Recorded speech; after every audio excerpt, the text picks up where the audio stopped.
Now, when it first started happening, listen, guys, I'm not gonna lie, it was actually kind of cute because it was only other Mexicans bringing me these quote-unquote Mexican racist gift baskets. It started in LA after a show. This one guy walks up to me with a basket and he's like, "Hey, what's up, homie? Got you a racist gift basket." I said, "We're the same race." "Yeah, whatever." "All right, whatever." I take it backstage and all the items in the basket made it to my house. There was a Mexican blanket with a tiger on it, a bunch of bottles of Fanta, bottles of sangria, Vicente Fernandez CDs, Mexican candy, pan dulce, sweetbread, mazapanes. Everything made it to my house. Now, the more East Coast we started traveling, and the more down south we started performing, the more creative the gift baskets started getting. Fast forward to Mobile, Alabama. Oh, it gets good. Earlier tonight, before we kicked off this special, my friend Martin was out here making a couple of announcements. One of the announcements that he made was, if you brought a gift, please hold on to it until after the show. Don't bring it to the stage. It could interrupt the flow of the performance. The only reason why he makes this announcement every single night is because of one show in Mobile. So here's what happens. I tell the entire racist gift basket story, the full 16 minutes, right?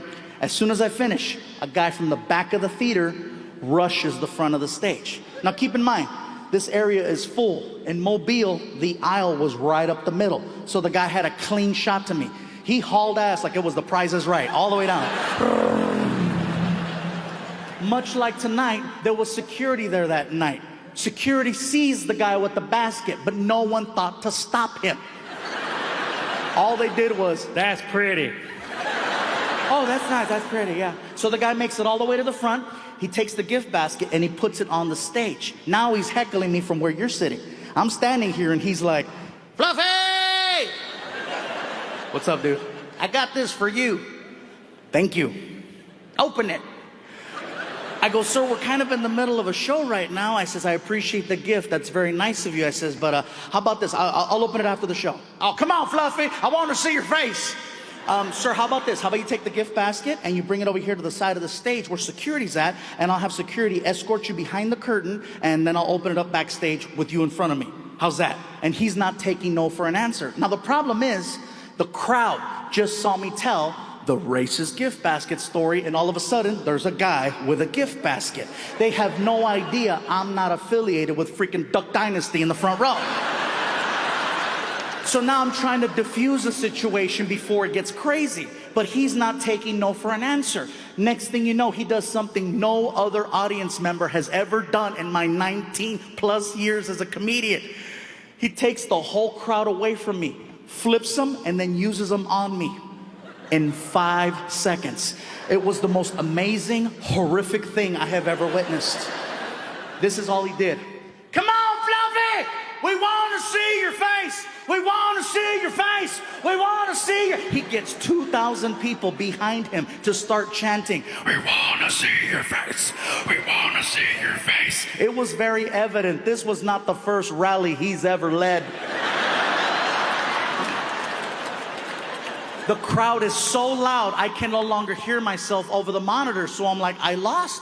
So I get on my hands and knees, I put the microphone down, I grab the gift basket, and I start tearing it open. I reach in. Forget about pulling out Mexican soda, Mexican candy, or a Mexican blanket. This dude was a pro. I started pulling out gardening tools.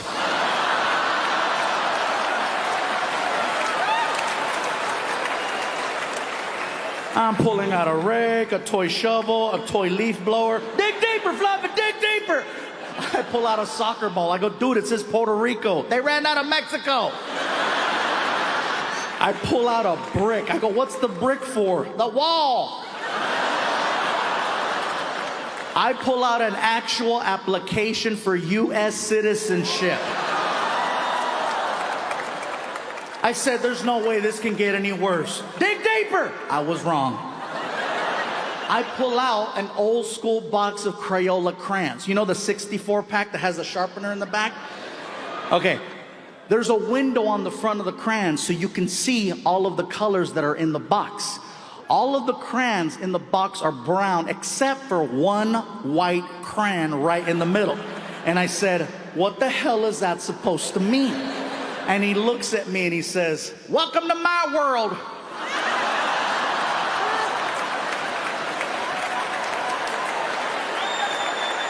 The crowd is laughing so hard, I know for a fact I don't have a joke that's gonna follow that. So I made it seem like that was the end of my performance. I picked up the gift basket, I said, thank you, Mobile! And I gave the guy a dirty look. I go behind the curtain, Martin is waiting behind the curtain, and Martin's like, bro, you killed it out there. I go, Martin, they weren't laughing at my jokes. What were they laughing at? And I showed him the application, and he's like, ah! You're not my friend. You're just not my friend. So I walk into the dressing room, you guys, and I'm pissed, man. I walk in, I close the door, put the basket down, I'm scratching my head, I'm trying to think, what could I have done to have prevented that from getting to where it went? So I'm like, okay, should I have grabbed the gift basket, moved it out of the way? Should I have had security grab the guy? Should I have had security grab the gift basket and the guy? Every idea that I'm coming up with is ending worse. Finally, I accept it. I jump in the shower, I get out, I get dressed, security shows up. Mr. Iglesias? Yeah. Ready? Yeah, give me a second. I grab my backpack, I put on my backpack, I walk over to the door, open up the door, let's go. He sees the gift basket on the chair, and he's trying to be nice. I'll get that for you, sir. Yeah, bring it. Never know when you might need an application. So now he's escorting me out the back door of the theater into an empty parking lot on our way to the tour bus that's at the very end of the parking lot. We're walking for a good 4 minutes. All of a sudden, I hear this. Fluffy! Woo! Fluffy! Fluff, fluff, fluff, fluff, fluff, fluff, fluff, fluff, fluff, fluff, fluff, fluffy! Fluffy! I'm like, is he hog calling me? I believe so, sir. It's the guy that gave me the gift basket, and now he's standing next to the tour bus. So there's no way I'm gonna get past him. So I'm like, man. So we stop walking. Security's like, would you like me to call for backup? No, you don't need to call for backup. He's not gonna hurt me, it's just gonna get really weird. So I pull out my cell phone and I'm trying to text Martin. I'm like, come on, Martin, get over. He's not replying. The guy gets tired of waiting next to the bus. So now he's walking towards me, but he's doing it in a really weird way. He's walking towards me like I'm a dangerous animal, okay? He's doing this. Fluffy. Fluffy, I'm not gonna do anything. And he walks over and he's just ranting. All right, look here, Fluffster. First and foremost, let me just tell you something right now. I've been watching your comedy for about 7 years now, and my favorite joke that you tell is when you give that gift basket to your colored friend G. Man, first time I heard you tell that joke, I wanted to laugh really hard, but I couldn't, right? Because I was at a bar sitting next to 2 black people. And you can't laugh at a black joke in front of black people because they get all uppity, start chanting civil rights and Rosa Parks and shit like that. Hey, I voted for Obama, but it's too soon to laugh. You know what I'm saying? Anyway, I took my happy ass home and I got on the internet and I Googled racist gift basket and your joke came up and man, I had me a good old laugh. And I says, you know, I love Fluffy's sense of humor. He likes to push the envelope with his friends and he doesn't allow political correctness to interfere with a good friendship. At the end of the day, you're still friends, you still love each other, you still respect one another. I said, hey, if the Fluffster ever shows his ass here in Mobile, be first in line to get me one of them tickets, and you came. So I tell my friends, let's go see the Fluffster.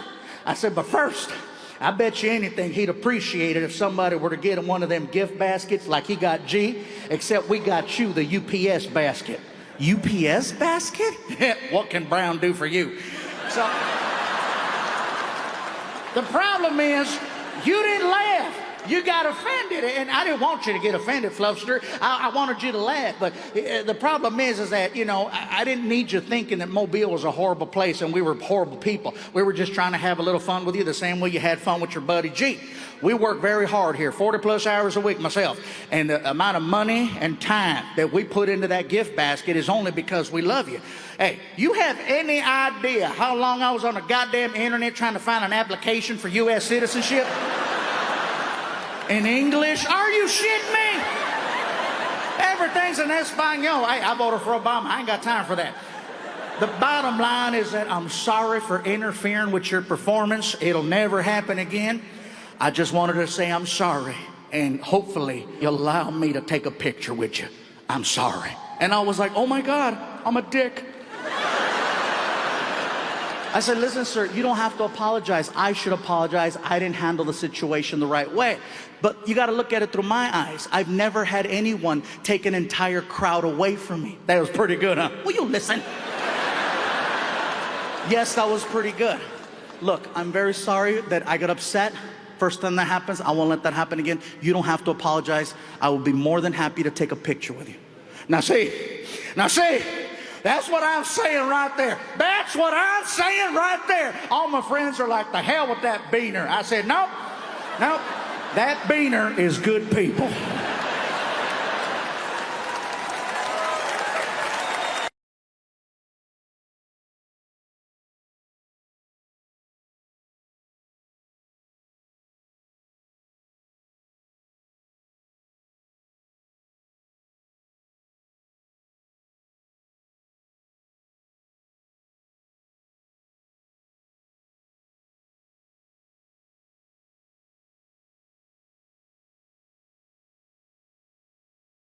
You want to hear?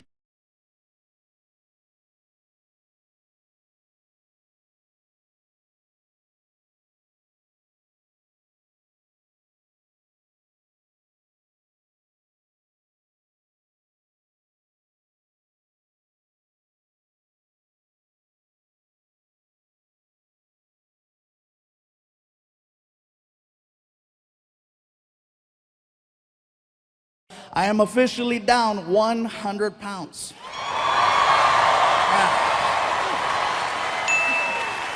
Yeah. I know some of you in the front are looking at me right now like, well, how big were you? I know. Hercules, yeah. Anyways, you guys, let me tell you what happened. Basically, I found out I was a little sick. I was diagnosed about 2 years ago, type 2 diabetic. Now, I maxed out at 445 pounds. Yeah, that's way past fluffy, okay? Let's be honest, that's not even, damn! 445 pounds, that's borderline Discovery Channel fat. That was like, I couldn't leave the house, you know? He wants to go to the movies. It was really bad, you guys, and so I was waking up every morning with a 300 plus sugar level. Now, anyone who knows anything about diabetes, that is super high. And you do that enough times and eventually, clear. It's so hard to say goodbye. They buried him in frosting. It was the sweetest funeral ever. Everyone got a cupcake. It was so nice. I'm at the doctor's office, you guys, and the doctor tells me, he says, listen, Gabriel, you're 445 pounds, your weight is out of control, your diabetes is out of control, you're 35 years old, you will not live another 2 years. I guarantee it.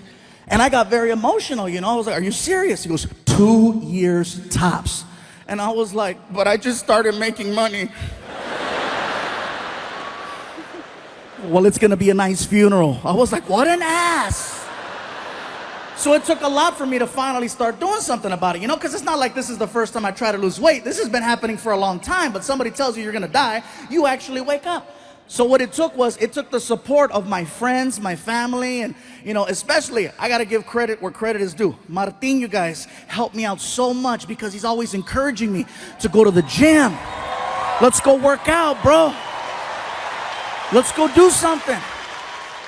And more importantly than let's go work out is, you know, we're on the road together 46 weeks out of the year, so we eat together a lot, and he's always watching what I eat. And if he sees me reaching for something I shouldn't mess with, he checks me. Especially breakfast. That's my favorite meal. I love breakfast. And they always put us at these nice hotels where they give us this continental breakfast with the buffet. And, you know, if I'm eating eggs and bacon and sausage, that's fine. Yes, some of it's fattening, but guess what? No sugar. If Martin sees me reaching for muffins or waffles, he makes a scene. He waits for me to get about 15 feet away, and he starts yelling in front of all the people at the restaurant. Oh yeah, he's still ghetto. Uh-huh. I don't care if it's a Ritz-Carlton. Guess what? Machete's here. He starts yelling. He waits for me to get 15 feet away, and then he starts. Really, bro? You're gonna put that in your mouth, Fluffy? You know what that's gonna do to your body? Hey, have some self-respect. And he makes me cry at breakfast. I'm sad. I'm like, I don't want the muffin. I don't want it. I don't want the muffin. I'm not a little whore. I'm not a little whore. But see, that is a real friend who would check me and remind me, hey, bro, get mad at me all you want. I just want you to live. And I got to respect that. That's why I love that dude, you know? And in turn, sometimes I got to check Martin. Yeah. Believe me, you guys. It goes both ways. Sometimes I have to check him. Not about his weight, but he has his demons too. You know, oh, believe that. Yes, sometimes there's limited space at the hotels where we're staying at. So sometimes we got to double up on a room. And every now and then Martino brings some random girl to the room at 3 o'clock in the morning, wakes me up. I got to look at him and say, really, bro? You're going to put that in your mouth?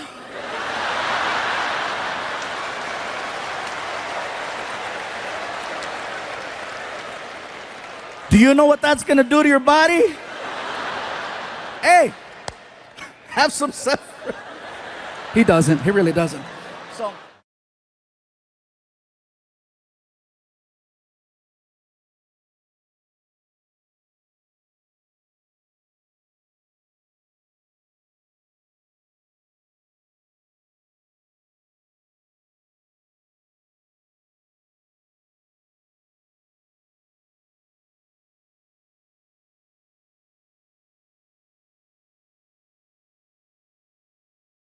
Do you think your mom would like to meet Vicente Fernandez right now?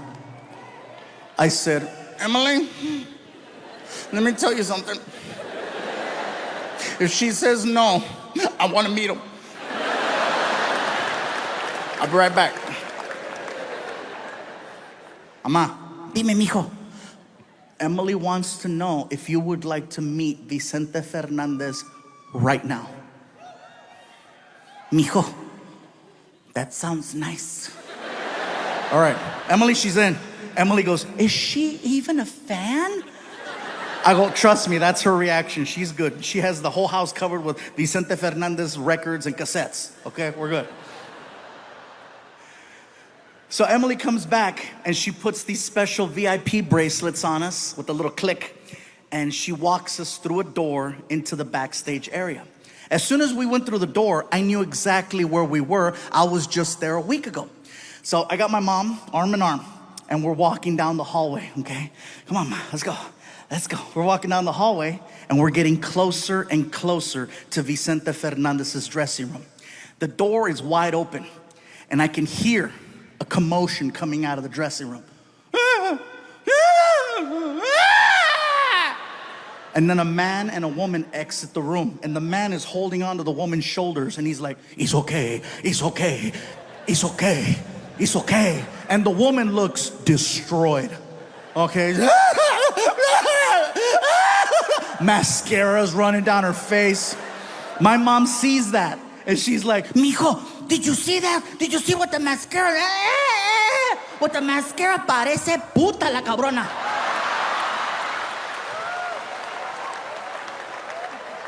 Sorry, puta means friendly.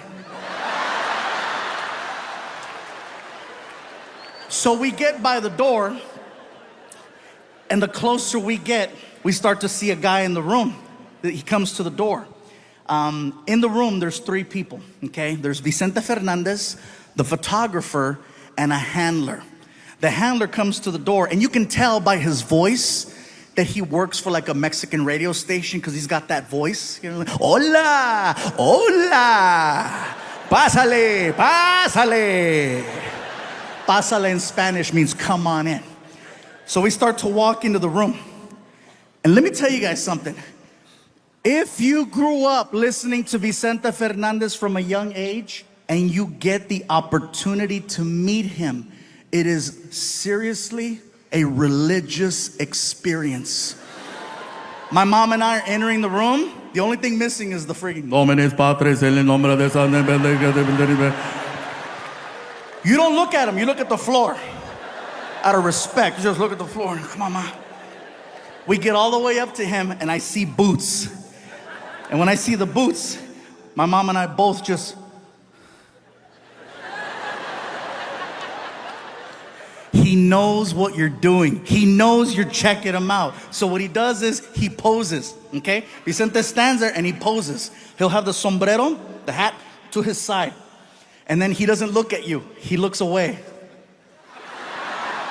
And he sticks his chest out. And he stands there looking like a big-ass bottle of Tapatio at Costco.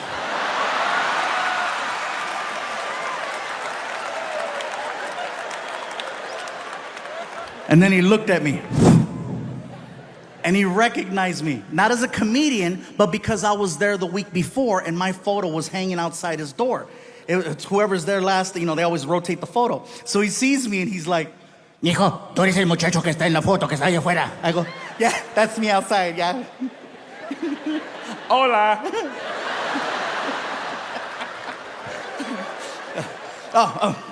Vicente, I'm sorry. Le presento mi mamá. I'm like, oh my God, I think I just offered up my mom to Vicente Fernandez. She's like 73, better late than never, Ma, get him.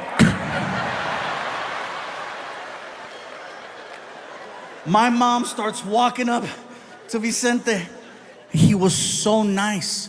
He goes out to shake my mom's hand, and my mom grabs his hand, and I don't know where she got this strength and energy from, but she grabbed him and pulled him in hard, like the video game. Get over here. And then hooked him. She hooked him and she starts screaming into his chest, Mi chente, mi chente, mi chente. I'm like, oh my God, she's getting horny.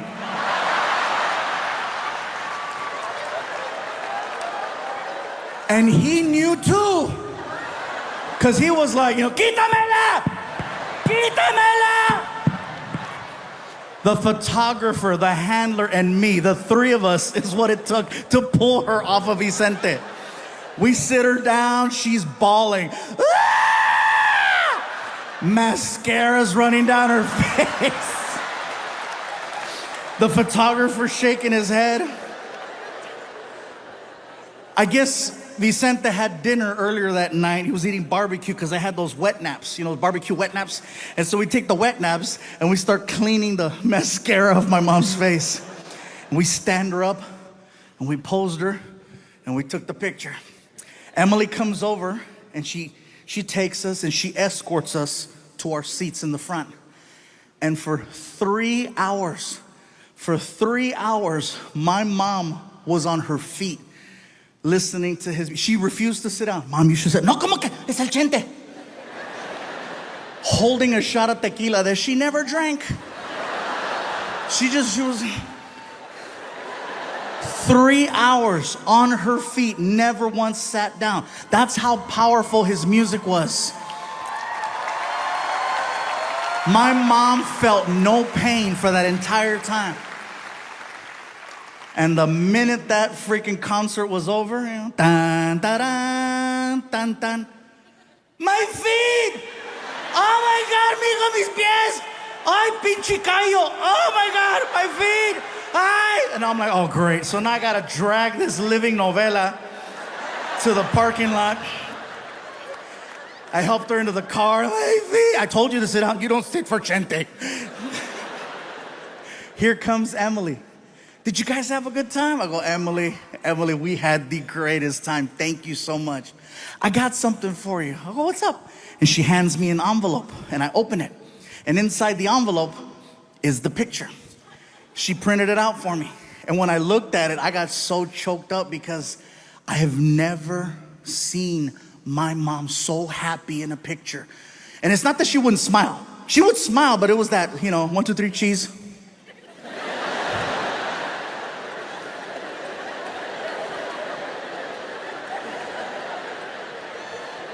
But this one was like... And what makes it extra special is that is the last photo I have of my mom, and she was the happiest. And I know that that moment wouldn't be possible if I did not do this for a living.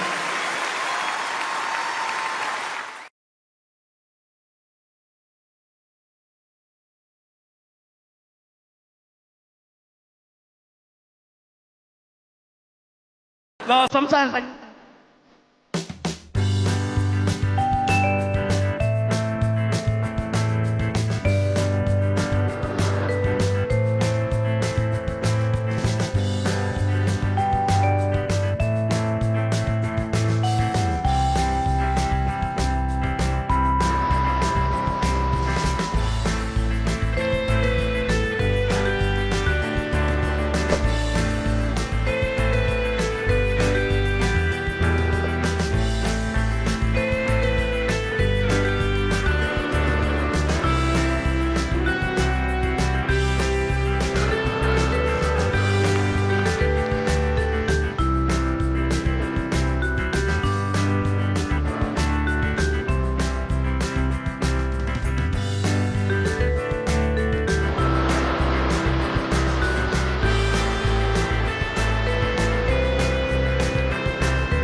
Hell yeah, man.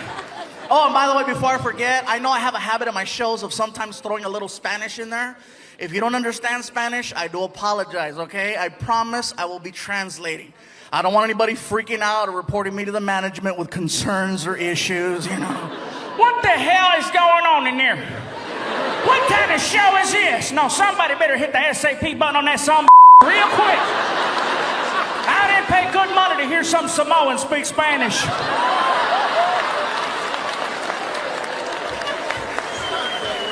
I'm not Samoan, I'm fluffy.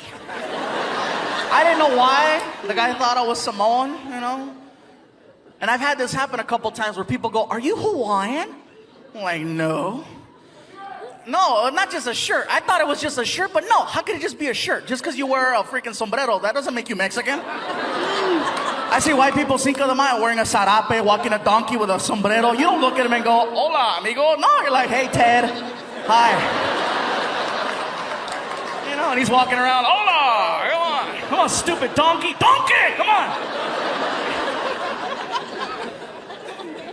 I don't get it, man. I'm just trying to do my thing. But it's funny, though. I didn't know why the guy thought I was Hawaiian until I actually went to Hawaii. I found out that Hawaiian people actually look like swollen Mexicans. They do. I got off the plane. I looked around. I was like, "Oh, my God, my family." Even they were like, "Aloha, brother. Lo que le, malo, malo." Órale.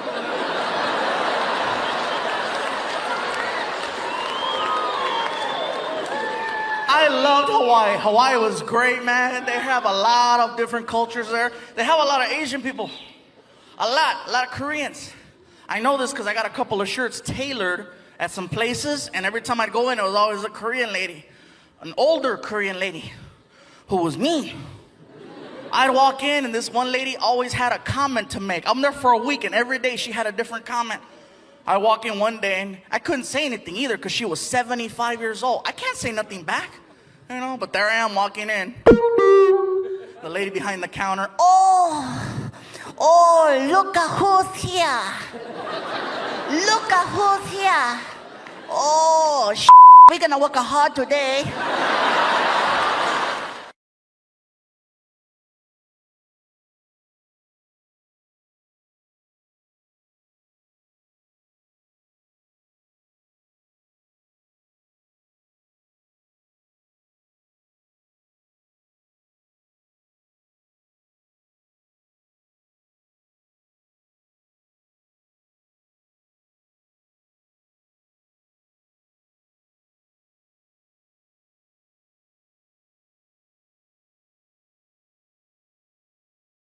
love you guys.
That's what I say. You just...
Allah.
Uh.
A lot of people are wondering, yeah, are those stories true? Yeah, they're real. First of all, that's why I have them on the show, so people can say, oh, there is an actual Martine. Hell yeah, he's very real. Look at him. You can't fake that. Hell no, man. But,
don't.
Pero sa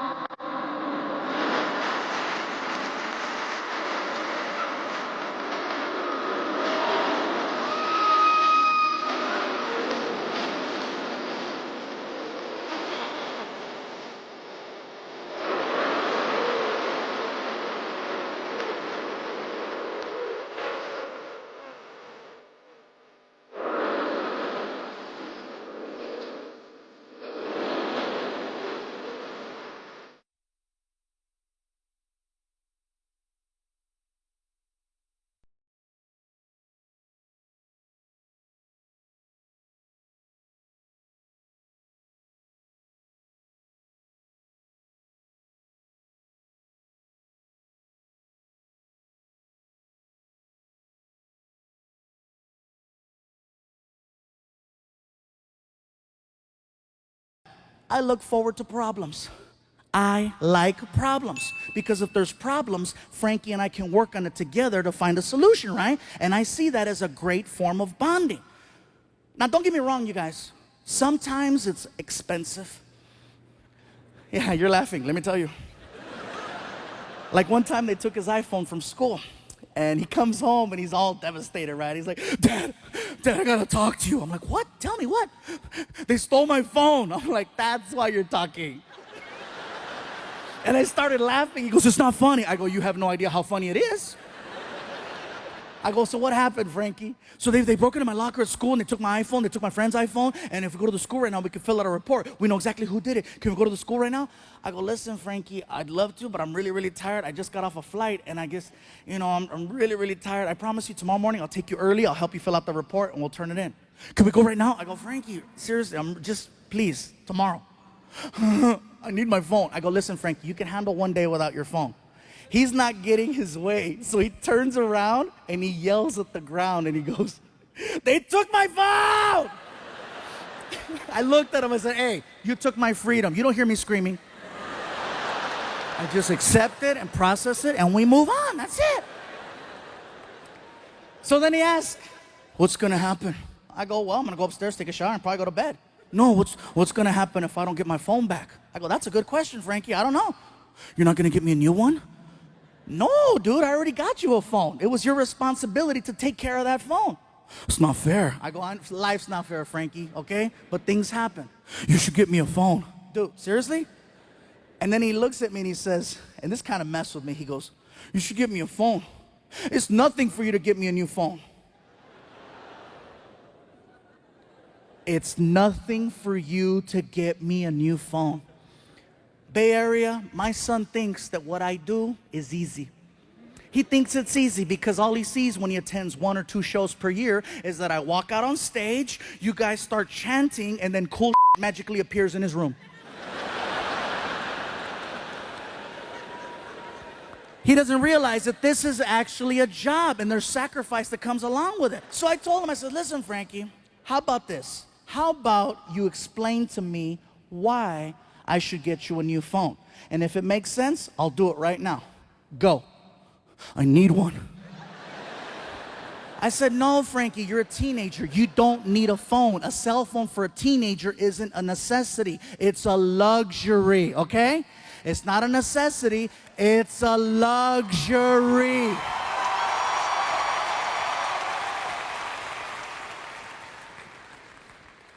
He says, what if there's an emergency? I go, like what? Someone taking your phone? What did you do today when they took your phone? I went to the cafeteria and I talked to my friend Angel and he let me use his phone and I called my mom and I go, and guess what? If that doesn't work, you can go to the office and let them know there's a family emergency. Please contact my mom or my dad. Next, what if you need to get a hold of me? I know what school you go to. What about when I'm walking home? I know the route that you take.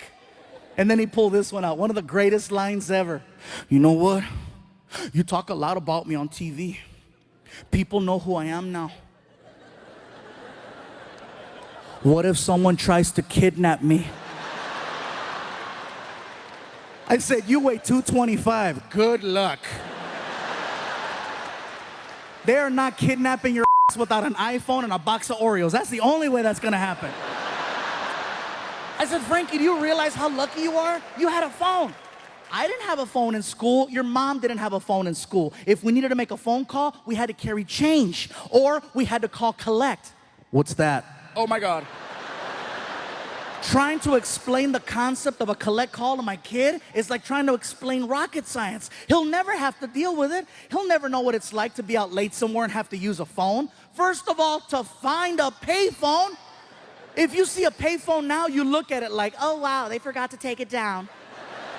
Get your camera, take a picture, because that's gone. Take a picture. He'll never know about staying out late at night and having to use one of those nasty phones and taking off that receiver. You know, the nasty one that has gum and gonorrhea all over it, right? And you got to keep it far away from your face so you don't get infected. And then you make that phone call. You know that freaking, when you make a collect call back in the day, it was expensive. He's not going to have to do that now. Back in the day, if you made a collect call, it was a mission. It was a mission and it was expensive. If you called my mom collect, it better have been life or death. Or that's what it was gonna be. You call my mom back in the day, shoot, we were on welfare and Section 8. Every penny counted. You call her up, hello, and then she get the presentation. AT&T. Do you accept a collect call from caller? At the tone, say only your name. You had to get creative. Mom, it's me, pick me up at 7-Eleven, 6 I love you, bye. Do you accept the charges? Hell no, I'm on my way, mijo.